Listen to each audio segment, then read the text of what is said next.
شروع اللہ کے نام سے جو بڑا مہربان نہایت رحم والا ہے۔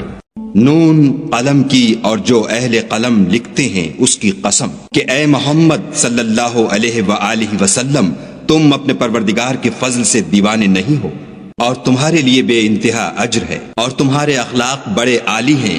سو ان قریب تم بھی دیکھ لوگے اور یہ کافر بھی دیکھ لیں گے کہ تم میں سے کون دیوانہ ہے۔ تمہارا پروردگار اس کو بھی خوب جانتا ہے جو اس کے رستے سے بھٹک گیا، اور ان کو بھی خوب جانتا ہے جو سیدھے رستے پر چل رہے ہیں۔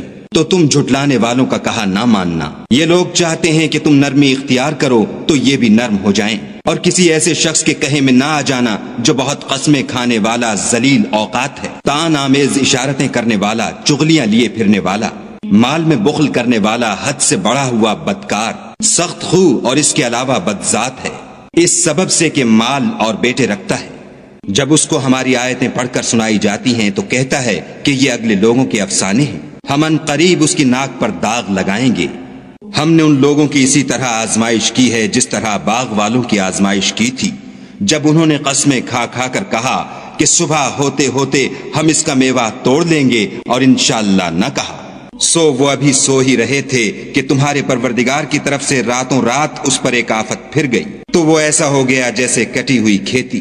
جب صبح ہوئی تو وہ لوگ ایک دوسرے کو پکارنے لگے کہ اگر تم کو کاٹنا ہے تو اپنی کھیتی پر سویرے ہی جا پہنچو۔ تو وہ چل پڑے اور آپس میں چپکے چپکے کہتے جاتے تھے کہ آج یہاں تمہارے پاس کوئی فقیر نہ آنے پائے، اور کوشش کے ساتھ سویرے ہی جا پہنچے، گویا کھیتی پر قادر ہیں۔ جب باغ کو دیکھا تو ویران کہنے لگے کہ ہم رستہ بھول گئے ہیں، نہیں بلکہ ہم برگشتہ بخت بے نصیب ہیں۔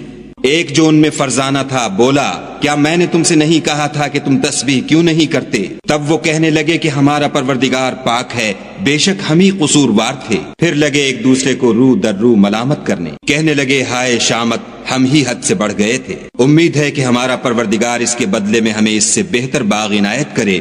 ہم اپنے پروردگار کی طرف رجوع لاتے ہیں۔ دیکھو عذاب یوں ہوتا ہے، اور آخرت کا عذاب اس سے کہیں بڑھ کر ہے، کاش یہ لوگ جانتے ہوتے۔ پرہیزگاروں کے لیے ان کے پروردگار کے ہاں نعمت کے باغ ہیں۔ کیا ہم فرما برداروں کو نافرمانوں کی طرح نعمتوں سے محروم کر دیں گے؟ تمہیں کیا ہو گیا ہے، کیسی تجویزیں کرتے ہو؟ کیا تمہارے پاس کوئی کتاب ہے جس میں یہ پڑھتے ہو کہ جو چیز تم پسند کرو گے وہ تم کو ضرور ملے گی؟ یا تم نے ہم سے قسمیں لے رکھی ہیں جو قیامت کے دن تک چلی جائیں گی کہ جس شے کا تم حکم کرو گے وہ تمہارے لیے حاضر ہوگی؟ ان سے پوچھو کہ ان میں سے اس کا کون ذمہ لیتا ہے؟ کیا اس قول میں ان کے اور بھی شریک ہیں؟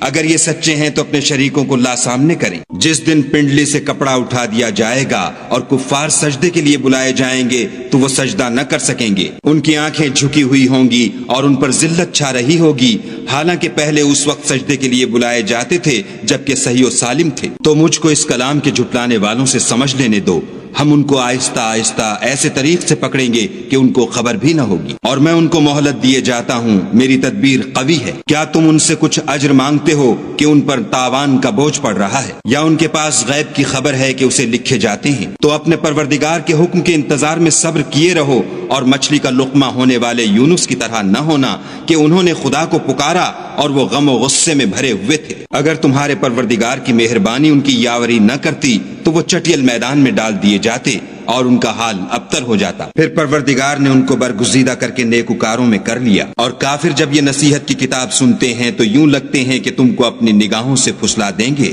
اور کہتے ہیں کہ یہ تو دیوانہ ہے۔ اور لوگو، یہ قرآن اہل عالم کے لیے نصیحت ہے۔